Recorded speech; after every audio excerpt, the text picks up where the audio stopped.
송은재TV 시작합니다. 태양광 비리에 대한 본격적인 수사가 시작이 됐습니다. 태양광 복마전이라고도 합니다. 그러니까 어제 감사원의 감사 결과가 나왔고 윤석열 대통령이 대통령실 공직기강 비서관실에 철저한 감찰을 지시를 했습니다. 그 다음 감사원이 감사 결과를 가지고 이제 수사 의뢰를 했습니다. 본격적인 수사가 진행이 될 것이다. 대통령실에 감찰까지 있게 되면 수사가 광범위할 것이다. 이게 지금 어디까지 번져갈 것이냐. 태양광 비리. 태양광 비리는 문재인 정권 민주당 쪽에서 가장 긴장하는 부분입니다. 문재인 정권에 여러 가지 문제가 적폐가 있지만 그 중에서도 이 원전을 폐쇄하고 거기에 태양광으로 대체를 하면서 소위 이권 카르텔이라고 합니다. 문재인 정권과 민주당 쪽에 이 태양광에 전국적으로 다 달려들었다. 다 몰려들었다. 이 태양광 비리를 파헤치게 되면, 이 수사를 하게 되면 문재인을 비롯해서 문재인 정권 전체가 걸려들 것이고 지금 민주당 전체가 긴장할 수밖에 없다. 그래서 지금 민주당에서 나오고 있는 이야기가 총선을 앞두고 민주당과 문재인 정권의 가장 큰 타격이 될 수사가 아직도 남아있느냐. 지금 돈봉투 게이트, 코인 게이트 수사가 본격적으로 아직 남아있습니다. 그 다음 이재명에 대한 대장동 비리 등등, 대북 송금 등등이 남아있습니다. 그런데 그것보다도 이 태양광 비리, 이 복마전, 이 수사가 더 클 것이다. 더 미치는 이 파괴력이 클 것이다. 이런 이야기가 민주당에서부터 나오고 있습니다. 어제 감사원의 감사 결과가 나왔습니다. 구체적으로 드러났습니다. 이 한전을 비롯한 이 공공기관에서 임직원들이 250명이 자신의 이름으로 또는 가족의 이름으로 또는 뭐 친지 이름으로 이런 식으로 태양광 업체를 설립을 하고 국가 보조금을 빼먹었다. 서류 조작까지 했다. 이런 부분 모두 감사원에서 감사 결과 밝혀내고, 또 강임준 군산시장, 이제 자치단체 장들이 모두 나올 수밖에 없습니다. 산자부의 과장, 전직 과장 2명. 이 전직 과장들은 자신이 태양광 사업 허가를 해주고 지원도 해주고 퇴직한 뒤에 거기에 이제 태양광 그 업체에 자신이 대표로 갔습니다. 이렇게 10여 명에 대해서 사기, 국가보조금법 위반 이런 부분으로 수사 요청을 했습니다.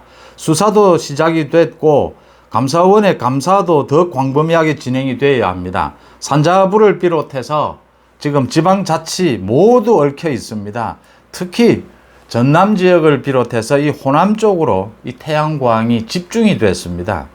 이 뭐 자연훼손은 말할 것도 없고 이 태양광이 제대로 신재생 에너지로서 지금 기능을 하지 못하는 상황인데도 모두 국가가 책임진다, 보조금을 준다, 이런 식으로 지금 진행이 됐던 겁니다. 그래서 이게 이권 카르텔이다 라는 부분인데 윤석열 대통령이 깜짝 놀랐다라고 합니다. 감사 결과 예측은 했지만 이런 정도로까지 지금 썩어 있었느냐. 그래서 윤석열 대통령이 굉장히 강도 높은 지시를 했습니다. 공직기강 비서관실에. 이게 지금 사업자 문제 전에 공무원, 이 태양광 사업 의사결정 라인, 문재인 정부의 의사결정 라인을 모두 들여다봐라. 공무원들이 이 의사결정 라인, 산자부를 비롯해서 문재인 정권 당시에 청와대입니다.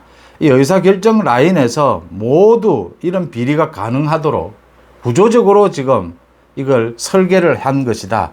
그 다음 이 사업자들과 연계가 돼서 문재인 정권 전체의 이권 카르텔이다라는 부분을 윤석열 대통령이 짚었습니다. 이제는 감사원의 감사도 더 강도 높고 폭넓어질 것이고, 감찰, 이 대통령실에서 감찰은 상당히 고위직까지 산자부를 비롯해서 감찰을 하게 될 겁니다. 문재인이 왜 원전을 폐기했을까? 저렇게 서둘러서 폐기했을까? 여러 가지 이유가 있습니다만 이 태양광 사업에 이런 이권 카르텔을 만들기 위해서 문재인이 서둘러서 뭐 쫓기다시피 영화 핑계를 대면서 원전을 폐기한 것이다. 이 전모가 드러나느냐? 태양광 복마전의 전모가 드러나게 되면 지금 문재인 정권뿐만이 아니라 지금 민주당의 현역 의원들, 당시에 또 지금의 민주당의 자치단체장들 모두가 걸려들 것이다. 이게 이재명의 비리, 이어서 돈봉투 게이트, 코인 게이트, 그것보다도 태양광 복마전, 이게 훨씬 더 심각할 수가 있다. 총선을 앞두고 민주당에게는 아주 치명적일 것이다. 이런 전망이 민주당 내에서 나오고 있는 상황입니다. KBS 수신료 분리하는 법, 이거 오늘 방송통신위원회에서 회의를 열고 수신료를 분리하겠다. 방송법 시행령을 고쳐야 합니다. 이 개정하는 방안을 논의를 했고 공개를 했습니다. 지금 시행령에는 30년 전입니다. 1994년도에 이걸 전기료와 합쳐서 받아라 이렇게 되어 있는 것을 합쳐서 받지 못하도록 이렇게 시행령을 고치는 방안을 오늘 회의를 했습니다. 이제 시행령을 이렇게 고쳐서 국무회의를 통과해야 합니다. 국무회의를 통과해서 대통령 제거가 이루어지면 공표가 됩니다. 곧 아마 KBS 수신료를 분리징수하는 이것이 현실화될 것으로 이렇게 보입니다. 이게 지금 대통령실에서 국민참여토론에 붙였던 부분입니다. 96.5%, 6만여 명이 참여를 해서 96.5%가 통합징수 방식을 개선해야 한다라고 밝혔습니다. 여기에서 더 나아가서 KBS 수신료를 폐지해야 된다라고 찬성하는 것이 57.9%였습니다. 지금 여론조사를 하면. 그러니까 수신료를 분리를 하고 이제 KBS를 보지 않는 사람들은 수신료를 내지 않으려고 할 겁니다. 그렇게 되면 이제 KBS에서 수신료를 받는 것이 어려워지게 되고 그러면 전 국민적으로 수신료 거부 운동이 벌어지게 될 겁니다. 순차적으로 자연스럽게 수신료 폐지로 나아가게 될 것이다. 이걸 시청료라고 하지 않고 수신료라고 하는 이유는 뭐 KBS가 여러 가지 장애인 방송이라든지 외국인들을 상대로 영어 방송이라든지 이런 부분들을 하고 있기 때문에 이 공영방송으로서의 역할을 수행한다라고 해서 이걸 수신료다. 꼭 시청하지 않아도 이걸 수신료다 이런 이름으로 내야 된다 이렇게 세금처럼 운영이 되어 왔습니다. 그런데 가장 큰 이유가 KBS가 공영방송으로서의 역할을 전혀 하지 않고 있다. 또 방만한 경영으로 인해서 낭비가 너무나 심하다.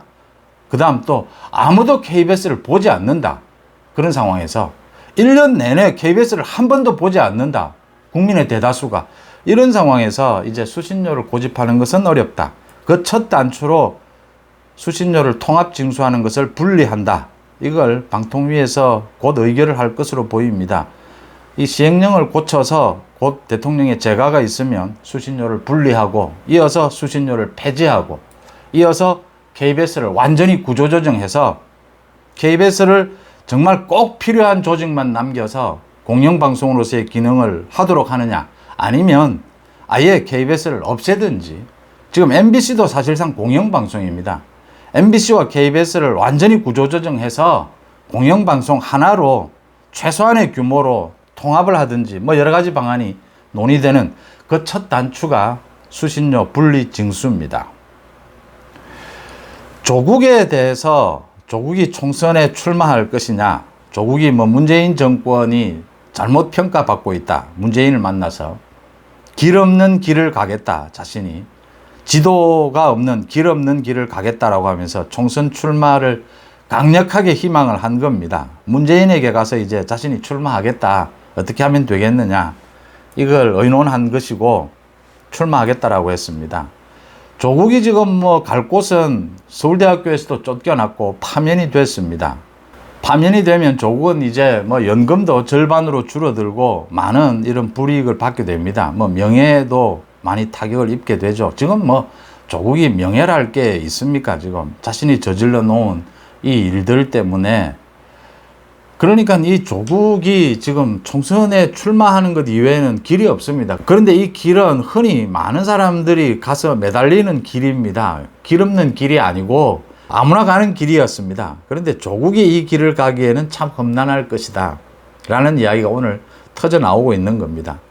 문재인이 고집을 한다면 민주당이 아마 조국을 공천은 줘야 할 겁니다. 그런데 이재명은 조국이 이 총선에서 아무런 도움이 되지 않는다라고 판단하고 있습니다. 조국과 친한 의원들은 뭐 조국이 지금 당연히 출마해야 된다라고 이야기하고 있는데 주로 친명 의원들, 김의겸을 비롯해서 친명 의원들이 계속해서 조국이 무소속으로 출마하는 것이 좋다, 또는 서울이 아닌 부산, 경남에서 출마하는 것이 좋다, 계속 이렇게 이야기를 흘리고 있습니다. 이거 출마하지 마라 소리입니다. 아무 필요 없다는 소리입니다. 이 내년 총선 조국 때문에 망친다라는 소리입니다. 밀어내기 하는 겁니다. 출마하지 마라, 이 소리를 차마 못하니까 문재인 눈치가 보이고, 조국에 대해서 이렇게 이야기하는 이유는 조국이 입시 부정을 저질렀고 그 이후에 조국이 그걸 대처하는 조국의 태도가 너무 형편없었다라고 하는 겁니다. 서울대학교가 뒤늦었지만 이렇게 조국에 대해서 파면을 결정하는 전반적인 분위기에는 1심 재판 결과도 있지만 조국의 이런 행태입니다. 그래서 종합적으로 교수로서의 품위를 완전히 잃어버렸다라고 본 겁니다. 조국이 자신의 죄를 인정하고 자신이 모두 이걸 책임을 졌다면 이렇게 자신의 가문이 모두 멸문지화를 당하는 이런 일은 없었을 것이다 라는 부분입니다. 조국이 그러니까 문재인이 지금 문재인의 집이 있는 양산에 출마를 하느냐 아니면 부산에 출마를 하느냐, 문재인이 과거에 출마를 한번 했었던 부산 사상에 출마해서 장제원과 붙어라 라고 하는 친명 의원들입니다. 출마하지 마라 소리입니다. 이제 부담스럽다 이 이야기입니다. 그렇게도 이야기하고, 양산에 지금 문재인이 거기에 있으니까 문재인 정권 재평가, 그러면 문재인이 있는 곳에서 출마하는 것이 좋지 않느냐 이렇게 떠밀고 있습니다. 조국의 이런 자신의 비리에 대한 이 대처하는 행태도 문제였고, 조국의 정치력을 이 출마를 해서 조국이 제대로 선거운동이나 해낼 수 있겠느냐, 자신에게 덮쳐있는 이 국민적 비난을 뚫어내는 그런 정도의 정치력을 보일 수 있겠느냐에 신뢰를 하지 못하는 겁니다. 지금 솔직히 부산에서, 부산 경남에서 지난 한 5년 동안 부산 경남의 대부분의 시민들이 이야기하는 것이 부산을 망친 사람들, 부산을 정말 쪽팔리게 한 사람들, 문재인, 김명수, 조국입니다. 거기에 이어서 김경수까지. 이 부산을 망치고 부산을 전국에 쪽팔리게 만든 대표적인 인물 중에 하나인 이 조국이 부산에 출마해서 장제원 지역구에 나간다. 장제원은 삼선 의원인데 지역구 관리를 잘하기로 손꼽힙니다. 양산에 출마를 한다. 양산 그 지역은 윤영석 의원입니다. 역시 삼선 의원이고 행정고시를 해서 공무원 생활을 하다가 지금 양산에 자신의 고향입니다. 출마를 해서 양산 김해가 좀 힘들긴 합니다. 여기가 그동안 양산 김해가 경쟁이 심한 곳입니다. 여야 간에. 그렇긴 하지만 윤영석 의원이 유일하게 양산 김해에서 국민의힘 의원으로서 버티고 있고 잘 지키고 있습니다. 윤영석 의원에게도 버겁습니다. 조국은 특히. 그래서 부산 다른 지역을 본다라고 하는데, 민주당의 부산 쪽 의원들 이야기 반응이 딱 한마디입니다. 조국이 여기를 왜 나오느냐. 그러지 않아도 지금 부산, 경남 내년 총선에 다 죽을 판인데 조국까지 나온다? 그러면 더 완전히 전멸이다라는 소리가 나오고 있습니다. 이게 지금 서울의 관악 이야기가 나오는데, 조국이 지금 서울 관악에 자신의 집이 있는데 거기서 출마하지 않겠느냐. 이 관악 지역은 현재 민주당의 현역 의원들이 있습니다. 그러니까 이 등 떠밀기 하는 겁니다. 조국들은 지금 부산 가서 죽든지 살든지 알아서 해라 이 소리입니다. 출마하지 마라 소리입니다.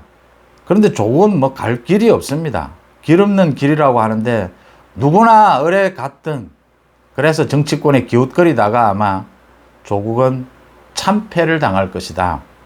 그래서 결국 조국의 길은, 조국이 제법 이 불교계의 화두를 가져와서 길 없는 길이다라고 했는데, 조국의 길은 지금이라도 자신의 잘못을 모두 책임지고 가족들 부분은 최소한으로 해달라. 그렇게 하는 것이 인간적으로나 정치적으로나 법적으로나 훨씬 현명한 방법입니다. 감옥으로 가는 길, 죗값을 치르는 길, 그게 조국에 남아있는 유일한 길입니다.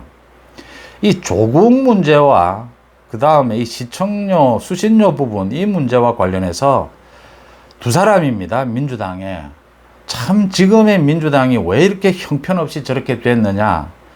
꼭 이재명 탓만은 아닙니다. 이 장경태와 정청래입니다. 장경태는 오늘 이 수신료 분리 이 부분과 관련해서 방통위 앞에 가서 시위를 벌였습니다. 지금 뭐 너무 서두를 필요가 없다. 수신료 분리를 이렇게 서두를 수가 있느냐. 한상혁이 지금 집행정지 가처분 소송 중이다. 면직에 대해서 이런 이야기를 하다가 갑자기 쓰러졌습니다. 민주당 쪽의 이야기는 과로에 의한 이 빈혈 증세다라고 하는데, 뭐 주변에서 나오고 있는 이야기는 어제 술을 굉장히 많이 마셨다는 이야기도 있고, 장경태가 그 이재명이 중국 대사를 만나서 이 나라를 팔아먹는 그런 짓거리를 했는데, 그걸 가지고 장경태가 윤석열 대통령이 그 부분을 지적한 것은 어제 대통령으로서 이례적인 것이죠. 이 외교, 뭐 중국의 대사 한 명 가지고 대통령이 지적한 것은 그게 그만큼 심각하기 때문입니다. 이게 이재명하고 연결이 돼서 중국에 윤석열 정부에 대해서 내정 간섭을 하고 도발을 한 것입니다. 제가 오늘 오전에도 말씀을 드렸지만 이 중국 대사 스스로 빨리 중국과 협의를 해서 스스로 우리나라를 떠나는 것이 맞습니다. 대통령까지 지적을 했습니다. 직접. 그러면 빨리 스스로 책임을 지고 사과를 하고 우리나라를 떠나는 것이 맞습니다. 지금까지도 대사로서의 일도 제대로 못했고 잘못된 그릇된 일을 했고 이제는 앞으로 더 이상 일을 할 수가 없습니다. 이런 상황에서 현실적으로 일이 안 된다라고 하는 상황에서도 빨리 중국이 소환하는 것이 맞고요. 그 다음 장경태가 그래 이걸 두고 윤석열 대통령이 이 같은 이재명의 외교적 노력에 대해서 열등감을 갖고 있어서 그런 이야기를 하는 것 같다. 이런 어처구니 없는 분석을 했습니다. 주장을 했습니다. 이재명이 무슨 외교적 노력을 했으며 나라를 팔아먹는 짓거리 그런 게 지금 외교적 노력입니까? 그 다음 윤석열 대통령이 무슨 열등감을 갖고 있고 이러니까 그러니까 개딸을 보고 이야기하는 것이라 하더라도 좀 합리적이고 근거가 있어야 무슨 개딸들도 뭐 이해가 될 것 아닙니까? 이거 보고 있자면 전혀 얼토당토하는 뭐 때문에 오늘 쓰러졌는지는 모르겠지만 뭐 여러 가지 이야기가 나오고 있습니다. 이런 수준의 장경태 또 정청래가 있습니다. 또 이 조국 사태에 대해서 정청래는 200년 전 일입니다. 그 프랑스의 드레피스 사건을 언급을 했습니다. 조국이 드레피스처럼 지금 굉장히 억울한 상태다. 이러니까 정청래나 이 장경태는 오히려 제가 보기에는 개딸들에게도 이게 개딸들도 아마 장경태 이 정청래가 쪽팔릴 겁니다. 개딸 중에도 뭐 그래도 좀 합리적인 사람들이 있지 않겠습니까? 드레피스 사건은 프랑스 군대 내에서 간첩 행위를 했느냐 하지 않았느냐 유죄 판결을 받았다가 나중에 간첩 행위를 하지 않았다라고 해서 무죄로 드러난 유명한 사건입니다. 정청래가 무슨 드레피스나 이런 걸 가져오면 뭐 좀 자기가 알고 뭐 있어 보이는지 모르겠지만 이 드레피스 사건과 이 조국 사건은 이 사건의 성질이 다릅니다. 어떻게 다르느냐? 드레피스는 유죄냐 무죄냐 간첩 행위를 했느냐 하지 않았느냐입니다. 조국 사건의 논점은 조국 자신도 알고 있고 대부분의 국민들이 알고 있는 겁니다. 조국이 입시 부정은 저질렀습니다. 그러니까 조국 쪽의 이야기를 일정 부분 인정한다 하더라도 입시 부정은 저질렀는데 지금 조국 가족이 이 책임지고 있는 것이 너무 과한 것이냐 아니면 적절한 것이냐 이 문제입니다. 조국이 입시 부정을 저지른 것은 모두 드러났고 조국도 일정 부분 인정했습니다. 저렇게 뭐 조국의 말처럼 멸문지화를 당할 정도로 저렇게 책임을 져야 될 법적인 책임, 정치적인 책임, 사회적인 책임을 져야 될 그런 건이냐 이건 논란이 있을 수가 있습니다. 사람마다 모두 다를 수가 있습니다. 뭐 아무 말이나 나오는 대로 짓거리입니다. 장경태도 마찬가지입니다. 이런 말로 맺겠습니다. 장경태나 이 정청래는 아마 개딸들도 쪽팔려 할 겁니다.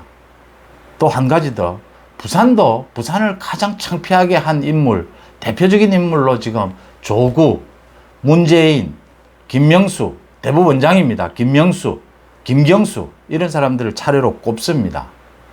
조국 부산에 가면 돌멩이 맞습니다. 조국 잘 판단해야 합니다. 아마 지금 집에서 여러 가지 여론을 보고 있을 텐데 어떻게 해야 이거 출마를 할 수 있겠느냐 어디에 나가야 당선될 수 있을까? 지금 여러 가지 생각을 하고 있을 건데, 길 없는 길을 가겠다라고 했습니다. 조국이. 길 없는 길 가는 방안은 조국이 다 책임지고 감옥으로 가면 그래도 다른 가족들은 현재 상태에서 더 나빠지지 않을 그럴 가능성이 있습니다. 여러분들은 어떻게 보십니까? 송은재TV 마칩니다. 고맙습니다.